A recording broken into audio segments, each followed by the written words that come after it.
Just a little disclaimer before we get into things today. This episode of Lane's Locker Rooms comes with some adult themes and some explicit language. Now back over to Harrison. Hope you enjoy.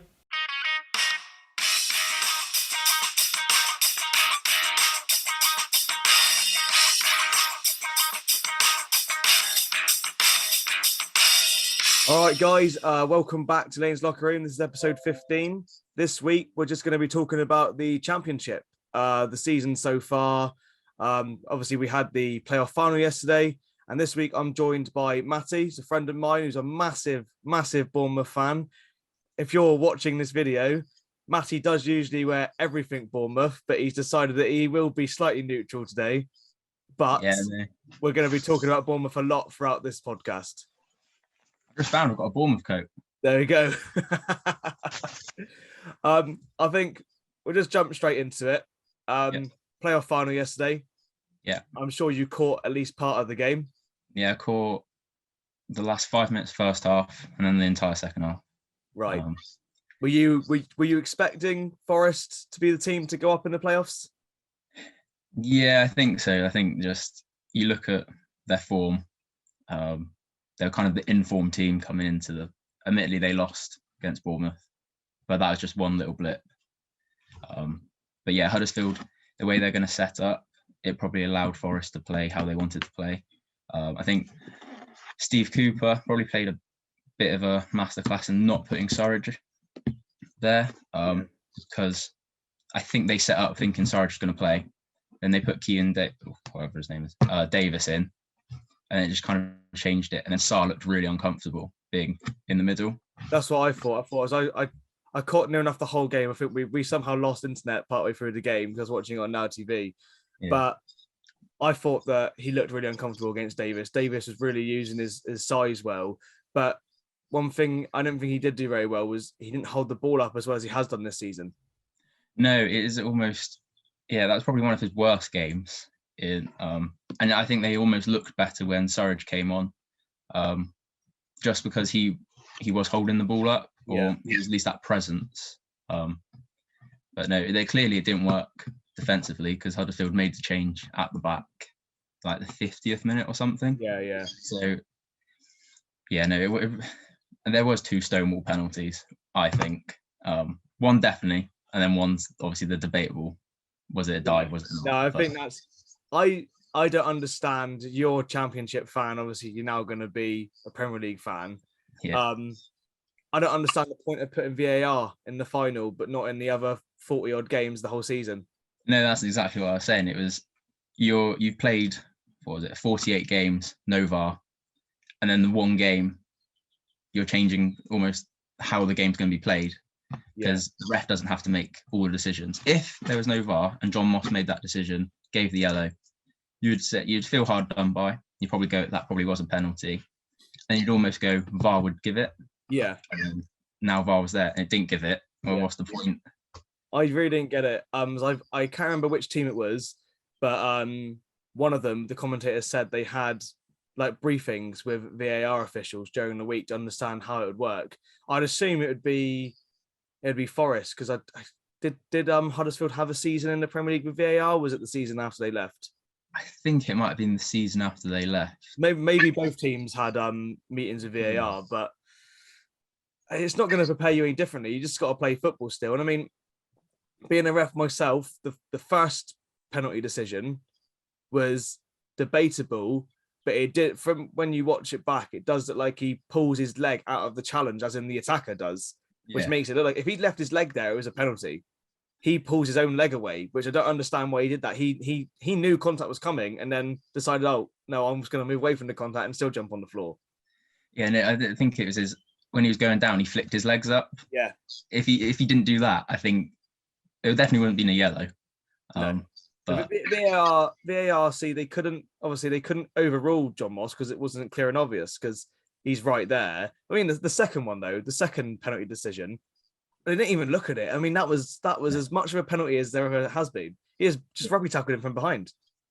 If that's anywhere else on the pitch, it's a foul. So why is it not a penalty? Yeah. But no, it's fair play to Nottingham Forest for going up.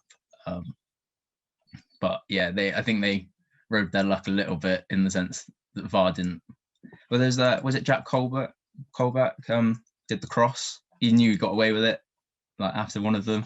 So, I mean, even their goal though. I mean, the game itself was scrappy. I think we've had two pretty crappy finals this weekend with the Champions League final and the playoff final. yeah, It wasn't even. There shouldn't ever have been a goal there. I think Levi Colwill was very, very unlucky that it went in off him. yeah, no, it was. It was a shit shot by James Garner, which eventually just bounced off someone else into the goal. Yeah, no, that wasn't the best advert for the championship, really. No. Like it's probably the one game that a lot of neutrals will watch, and then that's what it was. It's But if unfortunate. you sit down and watch any other games throughout the season, it's the most exciting league to watch. Yeah, no, it's that and the EFL, to be honest. Like the whole Bristol Rovers thing, going back to that 7-0. Yeah, where are you going to get that? literally nowhere else. I mean, we're on the topic of Forest. Do you think they're going to cope well next season, seeing they've heavily relied on loan players? I'm not convinced at the moment, but then I assume they're going to have quite a big intake and outtake of players, get rid of Deadwood. But I think their two permanent strikers, well, the ones I can name, is Sam Surridge and Lewis Graban, and they're both ex-Bournemouth strikers. Yeah. And they both didn't do it in the Premier League. Yeah. Admittedly, Sam Surridge is young, but he didn't do it.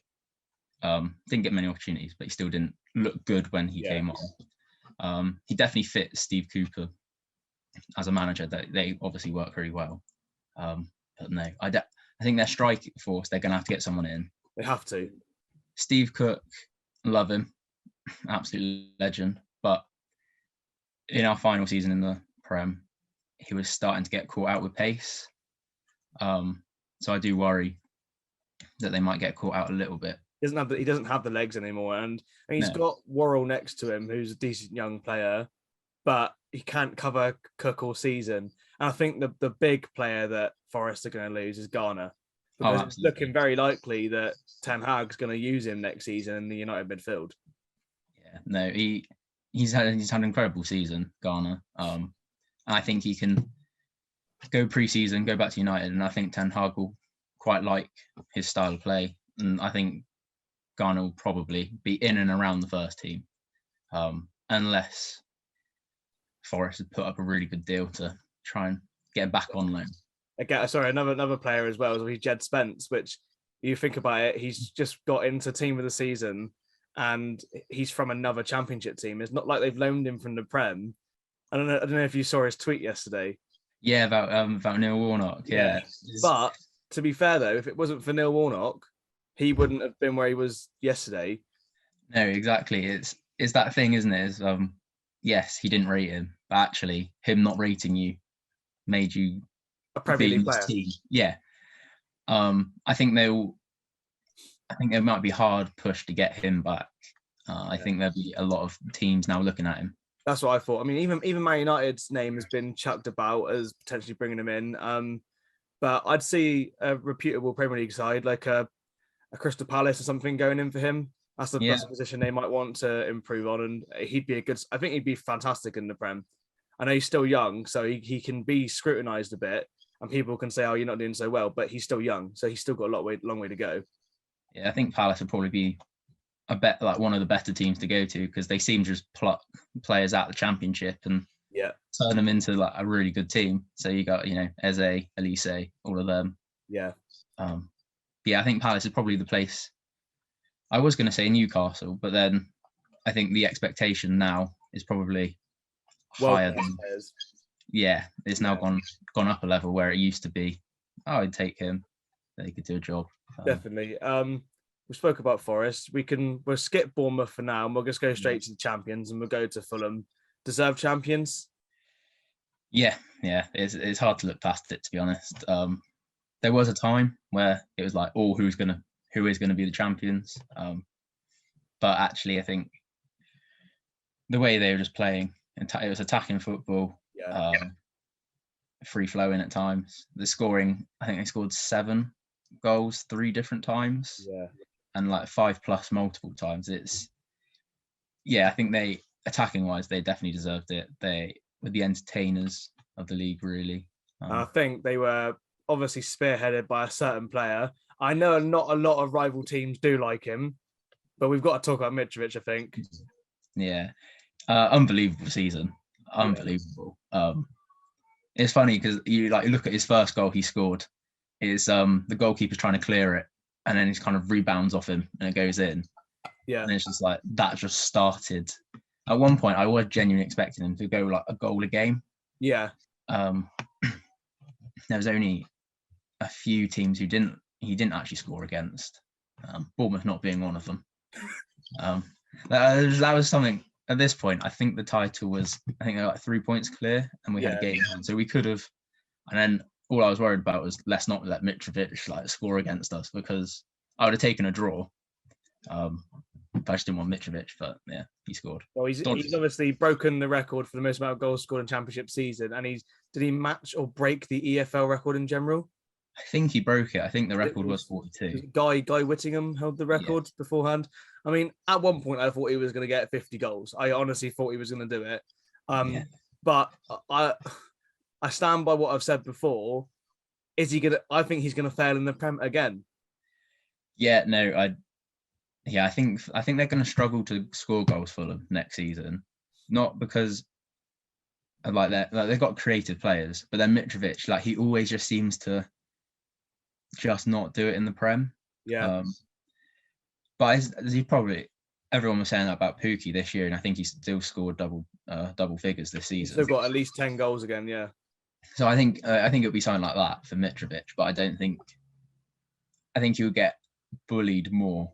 Yeah. By the defenders. I mean, I seem to think though.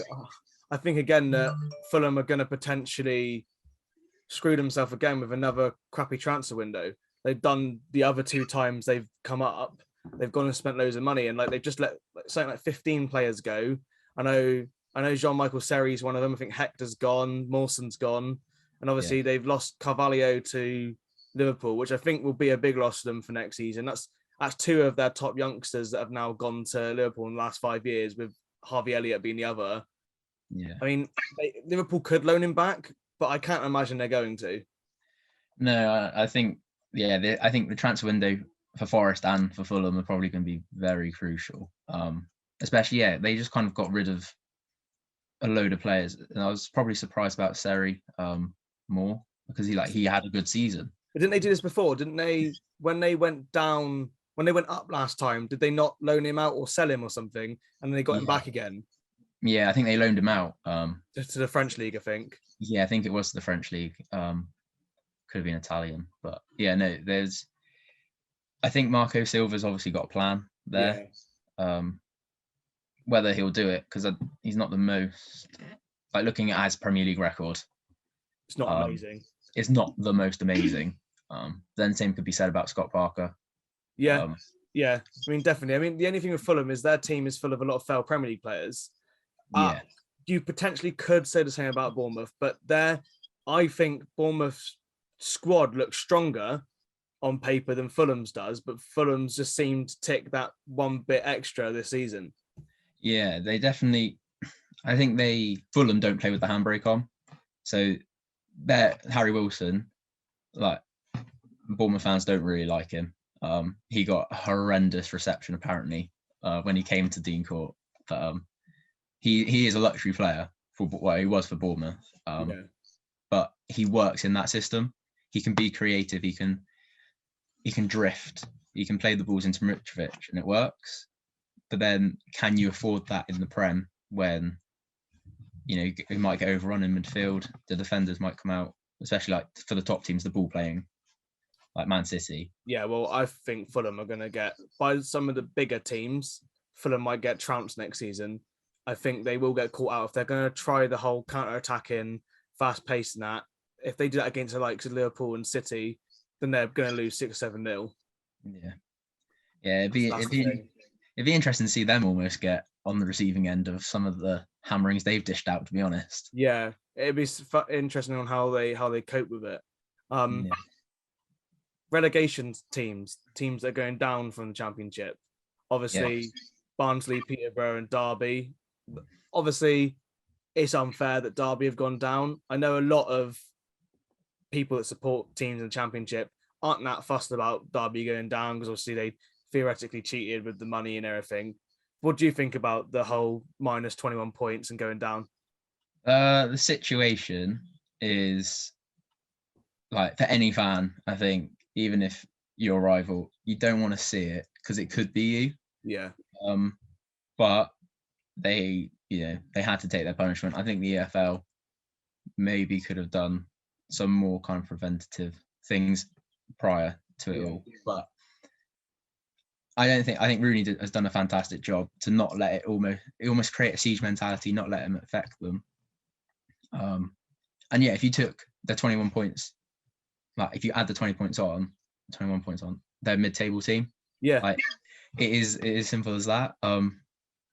But yeah, I think the punishment was probably it was always going to happen. They're always going to get caught out. Yeah, they were. But it is still unfair for the fans to almost lose their club entirely. It is. I mean, your club have been there before. Yeah. About 15, 20 years ago, you guys were there.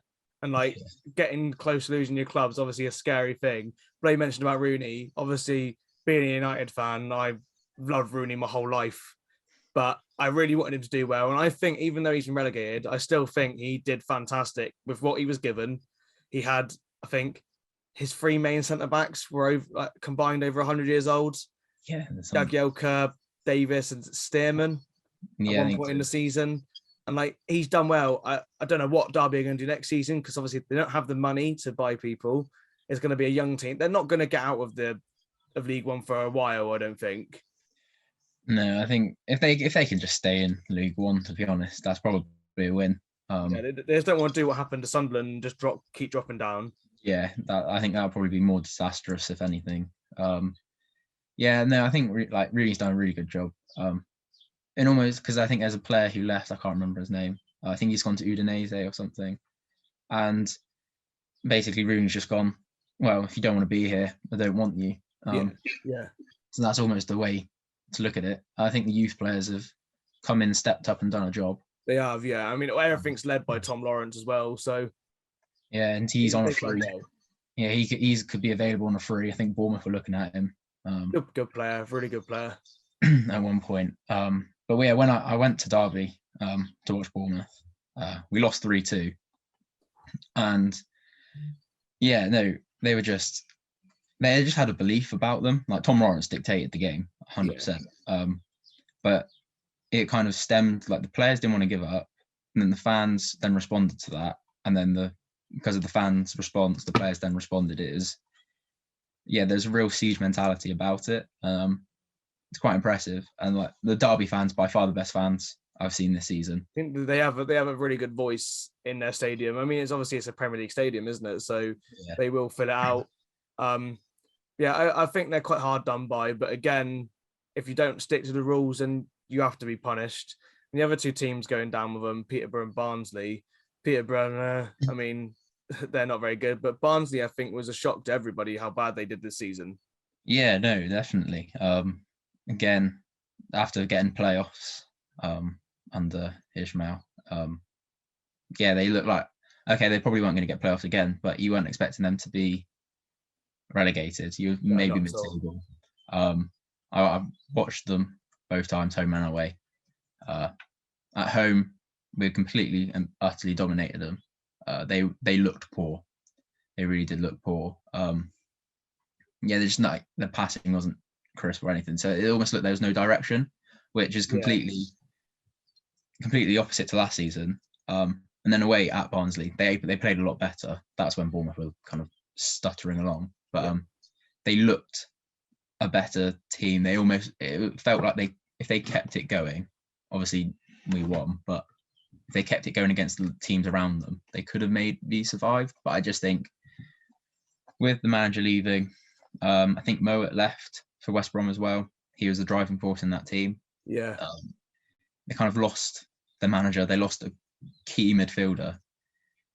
And they don't think they replaced very well. They went about it completely wrong this season, I think. If they'd stuck with the same philosophy as last season, they would have still got in the top 15. Yeah. I mean, you look at it last season, they weren't a playoff chasing team. They were just lucky to get in there.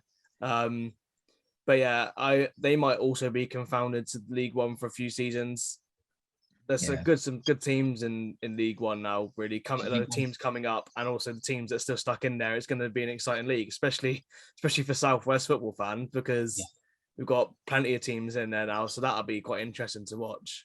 It's going to be League One's going to be very exciting next year. But yeah, Barnsley finishing below Derby, I think that shows how poor your season is. Yeah, if you finish behind a team that have had 21 points taken off them, you are bad.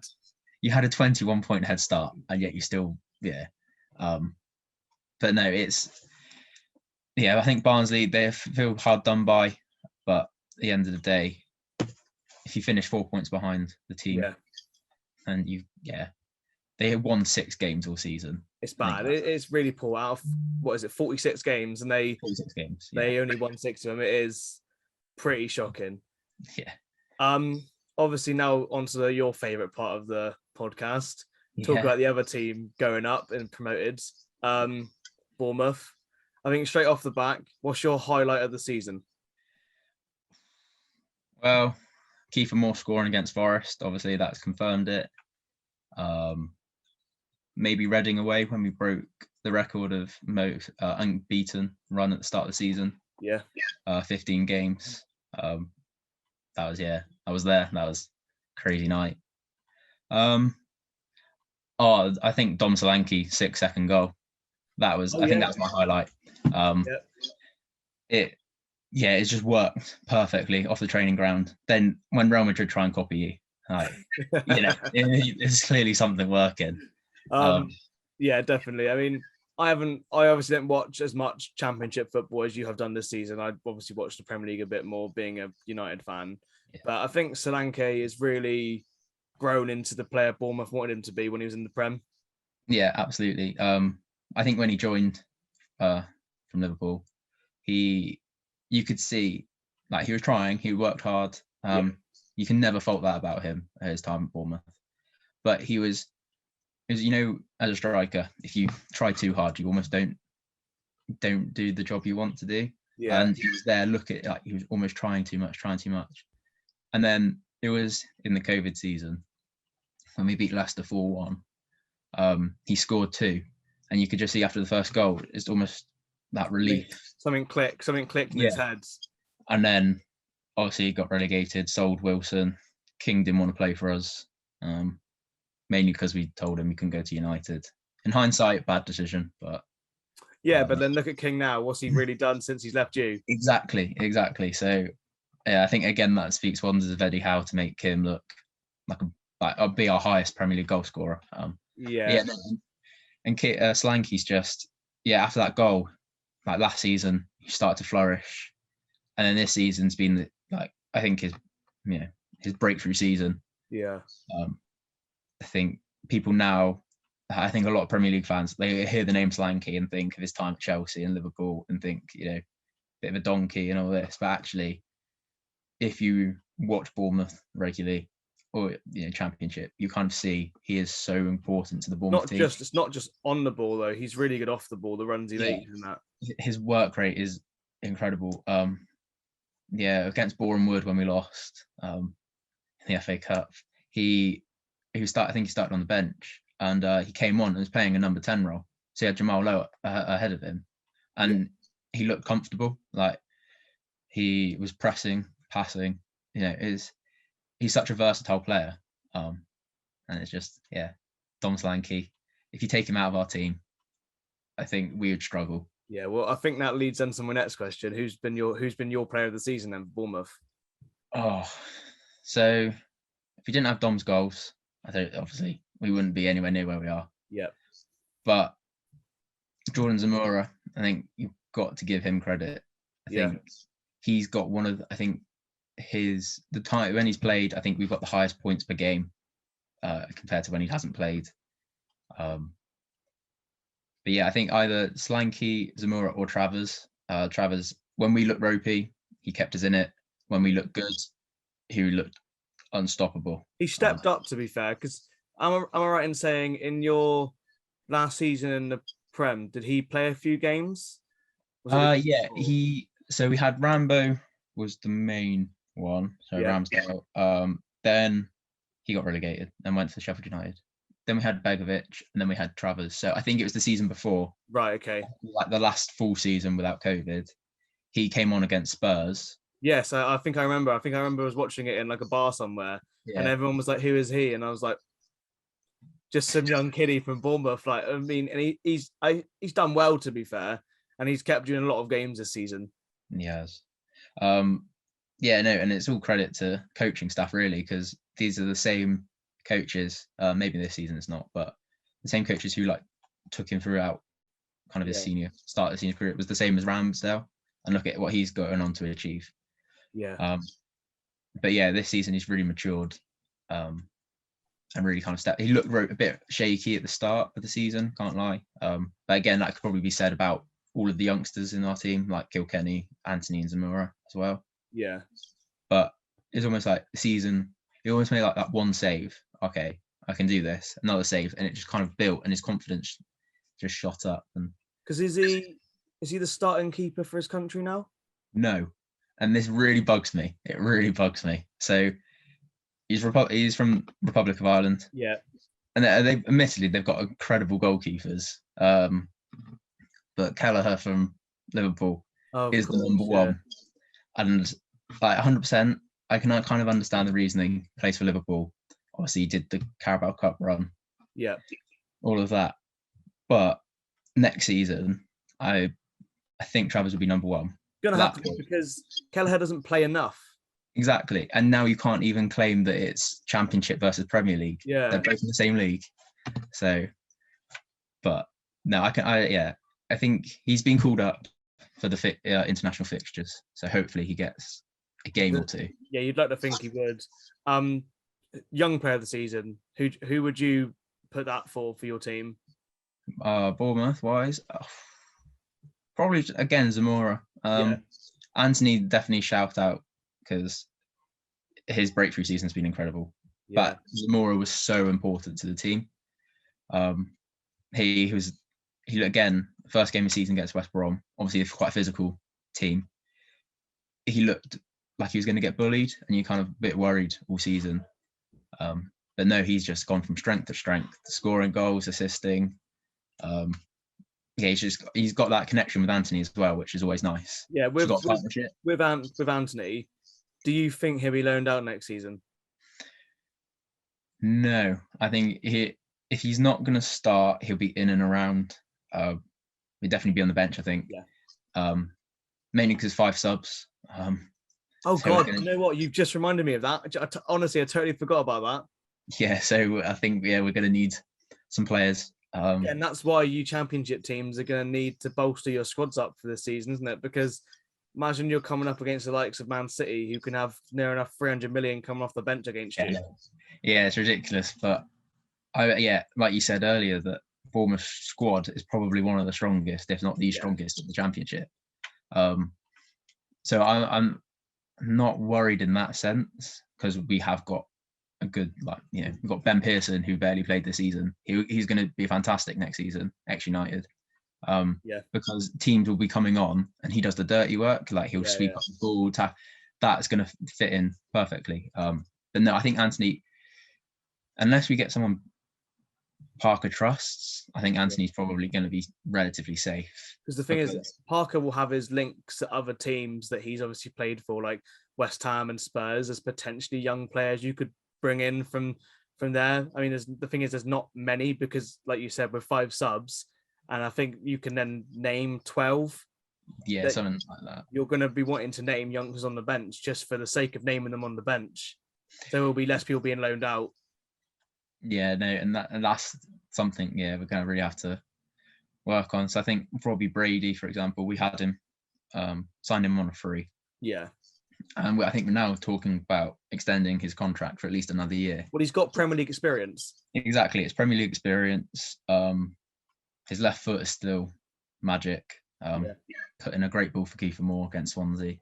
So, again, it's just finding Premier League experience. I think Anthony, because he had a dip in form this season, a lot of Bournemouth fans were saying, he's not playing well, get him out, just put him on the bench. almost need to drop him so he can get his head right again. Yeah. But no, Parker stuck by him, and it worked eventually. There's got to be one player you're looking forward to coming back next season. Yeah, no, and yeah, it's gonna be all good. Seeing them all back. But Jeff, quickly on Jeff Lerma, this season he really matured. Yeah. I think even you kind of joke about just gets yellow cards, red cards, all this. Whereas this season, again, he hasn't stopped being Jeff. He really hasn't. So, for example, the ref, there's one game, the ref was like, there's a bit of a fight going on. Ref was there just standing there, and Jeff just started running right to the other corner, taking the ball away. And it was like the 80th minute, and it's like, so he still hasn't stopped being Jeff, but he's a lot smarter in his tackles now. Because it's that season in the Premier League where he was getting put left, right, and centre. He was a health hazard to everybody. I think he was on course at one point to break the yellow card record. I think we were all worried about getting him 20 yellow cards or something. Yeah, it's meant us putting up Football Manager numbers. He's yeah. The thing is, though, he is a good player. He's very, very similar of a player, I think, to Basuma for Brighton. I think they're very similar how they play. Yeah. Basuma's obviously got, I'd say he's maybe one little step above Lerma, but they're very similar players in how they play. Yeah. He's energy. And that's especially when Lewis Cook in that kind of number 6 role, just kind of put spray in it. And then you've got Billing, who does press, does run. It doesn't look like it at times, especially on the cameras, because he's so lanky. It kind of looks like he just doesn't run. But Jeff's that energy that kind of just here, there, everywhere. Yeah. And he obviously must be good because he keeps getting called up to the Colombian squad. Yeah, he is a good player. I think we do have to mention Brooks. Yes. Fantastic news first off. Yeah, that he's all good. It's nice to see him at the celebrations after Forest. But no, he again started the season, scored 3 goals this season. But yeah, no, I'm excited to see him back. Whether he'll be back before Christmas is yet to be seen. It's going to take him a while on it just to get his body going again. I mean, or the only thing I could think is I remember when Gutierrez for Newcastle, he came back after it, and obviously had that massive exploded thing where he came on and scored the winner to keep them up. Yeah.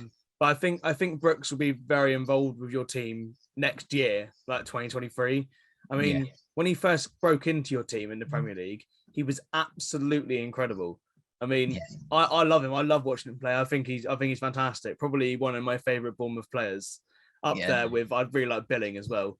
It's just the way Billing plays, but I think Brooks will be good for you next year. Yeah. It's going to be exciting to see him come back. I think that's probably admittedly he does play on the right a lot more, but Ryan Christie's that's his spot now almost. Admittedly Ryan Christie can play in the middle, but so can Brooks. But I think if Brooks is happy to play him on the left, then Anthony be that kind of the interchangeable player. That's the way I look at it as well. Yeah. And then, but again, if Billing is either suspended, injured or something, you could probably play Brooks in the middle, because I think he could work in that role. He's got the energy to press, but he's also got that eye to play the pass. But no, it's just all the games this season since his diagnosis, on the 7th minute, Bournemouth fans chanting David Brooks for the whole minute. Good on him as well, because I mean, it's unfortunate, because how old is he now? He's still not very old, is he? I think he's 24 now. Yeah, so he's still a relatively young player, and it's obviously not nice for it to happen to him. We've mentioned obviously how strong your squad is, obviously compared to the other 2 teams coming up. Is there anywhere you do think you need to get a new player in? Do you think you need another striker to back up Solanke? Do you think you need any other positions? Goalkeeper, definitely. We obviously got Travers as our first choice. Will Dennis is a youth lad. He's our 3rd choice. That's not an issue.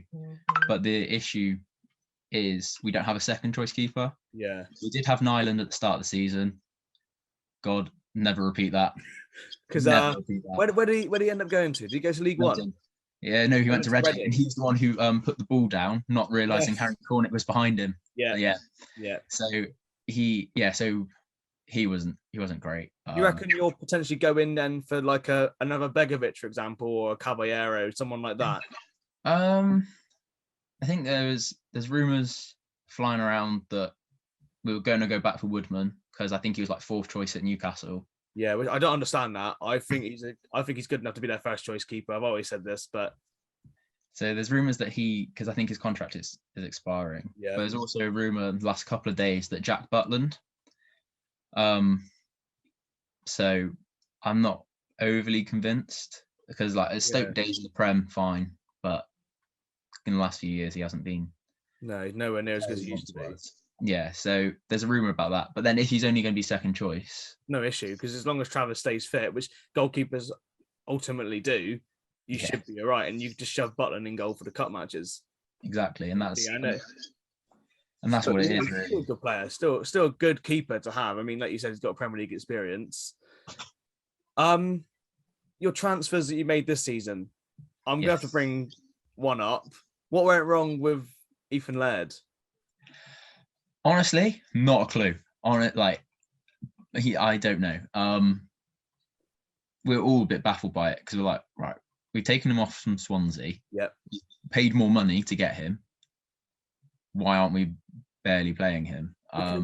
Who is your starting right back? Adam Smith. Would you have played Laird over Smith? Probably not, just because Smith has the experience of everything. However, we could have played Laird higher up the pitch if we need to as like a right wing. But when we had Adam Smith was injured and suspended for a while, and we're playing Jack Stacey, and I really like Jack Stacey. I think attacking wise he's very good. But that was almost a time where we could have tried with Laird. Because he was getting minutes at Swansea, right? He was getting played. I personally don't understand Man United's reasoning for taking him out of Swansea and putting him into Bournemouth, unless Bournemouth had promised them when they signed him, oh, we're going to play him like this amount of games. I think did he end up playing 16 times for you altogether, I believe. Yeah, something like that. It must have been the majority off the bench. Yeah, most of them were off the bench, like coming on, solidifying the game, all that stuff. But I wouldn't take offence to it because we barely played any of our loan players, to be honest. You don't look well very much either. No, he looked so good at the start.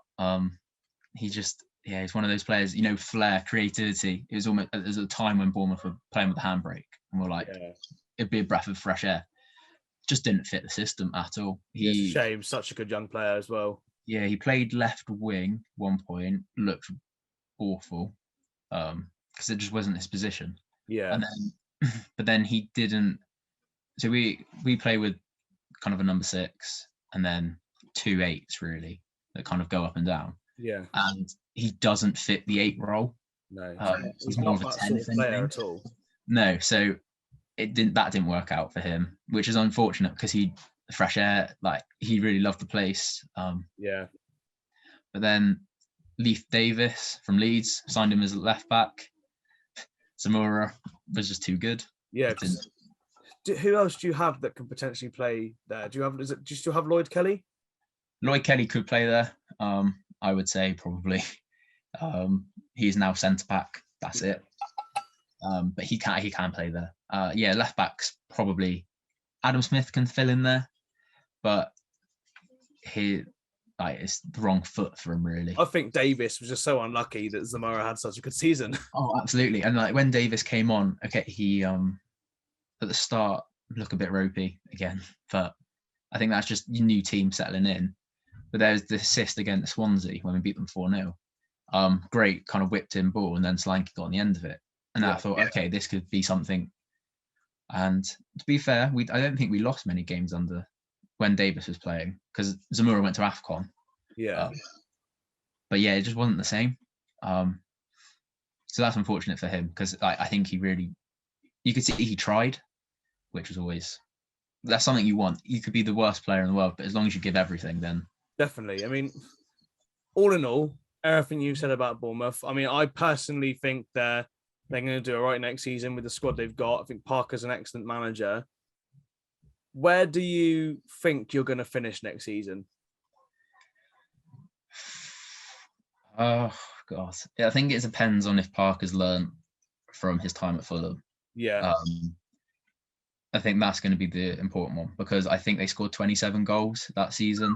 yeah, Our team, I think our forwards have scored 63 yeah, this season. Admittedly, more games and maybe easier opponents, but yeah. we've got attacking players who can play well, so we've got to use that. But I'd honestly, I'd be happy with a 17th or 16th. I think, Just to get safety for another season. yeah, I think get in, try and then build on the platform. Because we don't, as much as people say we've got loads of Premier League players, realistically, Dom Solanke played there a couple of time. Billing, Lerma, Cook played a bit. Christie's never played there. Anthony's never played there. Adam Smith has. Travis hasn't. The rest of your back four haven't, have they? Not really, no. Kelly came on a little bit, but again, he wasn't trusted because Eddie at Bournemouth was a person who he trusted his players, and if you were new, you probably weren't going to get in as much. Yeah, especially he had a core team, didn't he? Yeah, and I think because we were in trouble, you kind of go back to the players I trust, the players I want. Yeah, they're the core. But yeah, no, I think I'd be happy with the 17th and maybe a little cup run at some point. But yeah, I mean, everyone does like a nice little cup run. Yeah, we're almost there really for the podcast. Yeah. I mean, I think the best thing to talk about now would be the team of the season for the championship. It might be heavily Bournemouth for you, but we'll do a 4-3-3, Yep. and I'll give you a position and you give me a name. Okay. Yeah. Goalkeeper. See, I've got two. It's either Travers because or Nichols from Huddersfield. Because they were definitely look at them the season before. Yeah. And now look at them. And he obviously got into the team of the season, didn't he? The proper one anyway. So I think that's understandable. Right back. Oh, right back. I think I don't like Forest, especially after the season. But Jed Spence, I think it's hard to look past. He's I mean, I can't say any other player different there. It has to be Jed Spence, really. Yeah, absolutely. Left back. I'm going to go Jordan Zamora. Don't care. Yeah. I don't care if it's bias. He's been fantastic, and he was first professional season, and he's crucial. So why wouldn't I put him in? Definitely. All right, both centre backs. Lloyd Kelly. Yeah. Because he's an absolute Rolls Royce when he wants to be. And I think I'll go. See, I would say actually this is going to be a left field choice, but Steve Cook. Okay. Purely because he didn't play much, but that block against Fulham, he knew he was leaving Bournemouth, yet he still put his body on the line. Yeah. And also he's really done well with Forest. Again, look at yesterday. I think he had the most clearances and most aerial clearances at the set, like yesterday in the player final. So I think but then it could go to Joel Worrell as well. So yeah, okay. Your three players in midfield, three centre midfielders. Gibbs White. Yeah. Billing. Yeah. Oh, who else? See, I'm trying not to go too Bournemouth centric, but because I could, list any of the Bournemouth ones. But I'm probably gonna go. I'm gonna go James Garner. I think this is a season that he's matured, and I think if he needs to go back to United and be called upon, he'd quite easily do a job. Definitely. Right, through the middle, centre forward. Who are you going for as a striker? As much as you don't want to, I feel like you're going to have to. Yeah, I think it's going to be Mitrovic. Yeah. Okay. Either side of him, because we can't talk about Mitrovic too much because everyone knows how good he's done. But yeah, either side of Mitrovic. I'd like to say Ryan Christie. Yep. Admittedly, doesn't score as much, but he's just that creative thing, press as well. And then I could go Anthony because he's just another young player. Got the connection on the left. See, if this is a team, you'd want the connections. But who else? Who's left wing? Oh, that Thomas fella from Huddersfield. Sorba Thomas, the guy from Yeah. non-league. Yeah, him. Like, I think he, like, again, you kind of watched him yesterday. You could see he was the main. Unbelievable. I've obviously not watched him much this season. Every time he got the ball, the 100 step overs, tries to get past the defender every single time. He plays like a non-league player playing in the championship. Exactly. He's exciting to watch. Yeah, so I'm going to put him in because, he's exciting to watch. Yeah, especially a game that you might not have anything in. Flick it on and you see him play. Definitely. I've just got to say one thing, Matty. Yeah. You've named your team of the season with 11 players, and you put one Fulham player in. Yeah, well, I can't give them too much praise, but no, they've done fantastic. I think it's a good mix. Your team, it's all players that were in the top 6, right? Because Morgan Gibbs-White was for Sheffield, wasn't he? So Sheffield United. Don't want to get people hounded into that. But yeah, your starting 11. That's all players that played in the top 6, which makes complete sense. I've got an outside shout. I've Andy Wyman. Oh yeah, no, absolutely. You look at his numbers. I think he's third. Yeah, behind Dom and Mitrovic. Like, and I don't think he's going to be playing in the Championship next season. Yeah, no, I could see. I think it's stupid that he's not in the Prem because he always performed at Villa. He's had one of the best seasons in the Championship this season out of any player in there, and he saved Bristol City. Oh no, yeah, because I went to Bristol City to watch them, and that was the most dominant performance I have ever seen of a team who's not like Liverpool or Man City. Like, we controlled everything. Yeah. And how it wasn't 5 or 6, I don't know. But they looked absolutely awful. But then the Vyman was always that threat, even when they were getting dominated. But no, his numbers are incredible for where they finished and how they looked at the start of the season. I think there's only one more player I want to mention. Yeah. And that is Brereton Diaz. Yes. I think he was very, very unlucky that he went away for the Copa America party for the season, didn't he? Yeah. And I think if he hadn't, his form would have carried on. He would have been up there with Mitrovic. I still don't understand what's happened with this guy, that they just put Diaz at the end and he's suddenly just become an absolutely phenomenal striker. But I don't know if he'll be in the Championship next season either. No, I think he went international break, I think it was. Picked up an injury there, I think. Yeah. And it just hasn't looked the same since. But he was unbelievable. He was outscoring Dom. He was on a thing to outscore Dom Solanke. Yeah. All of that, and then he kind of got injured. I don't know. There's obviously speculation, but I don't know if he almost got too carried away with the hype a little bit when he was injured, because I think he was doing like TV commercials in Chile. He's doing stuff. He did a Coca-Cola advert in Chile and stuff like that. Yeah, so I don't know if that kind of clouded his head in, like, when he was injured, like thinking, I can just do this. And then, but I went to Blackburn away and he looked a threat, but he was playing on the wing. Yeah. So I don't know if also positionally, like when he came back, he probably wasn't in the right position. Who did they play through the middle when he was injured? Sam Gallagher, I believe it was. Oh, is that the guy? Where did he used to play? Was that the Southampton guy? I'm not sure. It could have been, actually. Yeah, I think he might have been at Southampton a couple of years ago. But yeah, I just wanted to mention him because I thought obviously he came out of nowhere, then got a new surname, and then suddenly played like a South American. Yeah, no, it's like if you look at his goal scoring form pre-Diaz and then post-Diaz, it's unbelievable. Yeah, and it was literally found on Football Manager, right? Didn't someone find out he was half Chilean? He didn't even know himself. No, it's like the power of Football Manager. But I think he signed a new 1-year deal to prevent him going on a free. Yeah. But I don't think that's going to stop, I don't know, a lower half. It could even be like a Watford or Burnley or Norwich could potentially go in for him because they're the most likely to obviously go back up.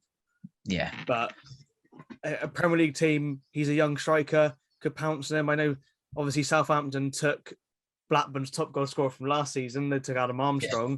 That didn't work. So maybe they go in for Diaz this time and see if that works. Yeah, no, it could be them. But yeah, no, I think Southampton's probably the most likely destination, really. Yeah. They do need someone to score more goals because at the minute they're just collecting failed Championship strikers. Yeah, Adam Armstrong, and they've got Shane Long still there as well. I mean, they need some fresh blood in there that will score goals week in, week out. Really. Yeah, I think Diaz is the sort of player that can do that. Yeah, absolutely. I think, as long as you don't play him on the wing, I think you'll be fine. Through the middle, he's a threat. Yeah. And he might even have a partnership potentially with Adam Armstrong anyway. So again, because Hassan Hootel, Southampton seem to be a team that stay up, but then go on long spells of losing. Yeah, and they still play 4-4-2, and it gets really annoying. Yeah, so if you're going to play 4-4-2, hopefully have a partnership up top. So yeah, two players that can play off each other. Exactly. So I think that'd probably be a good move. But yeah, if he didn't get the injury, I think he definitely would be in and around the team of the season conversations. Yeah, definitely. But yeah, no. I think that calls it there. I think that's enough Championship talk for one day. I think this is going to be almost an hour long. We had a nice conversation about Bournemouth. We've spoken about every other bit of good that's happened in the Championship. We've mentioned the teams that have gone down. Cheers, Matty, for coming on the pod and talking about Bournemouth. I know you love to talk about them, so thank you very much for having me. That's all right. And this will be coming out on the Thursday. You guys will be listening. It'll be YouTube, Apple Podcasts, Spotify, all other podcast streaming services. And next week's episode will be a special all about Newcastle, joined by a friend of mine who's a Newcastle fan. Thank you very much for listening, and I'll be back next week.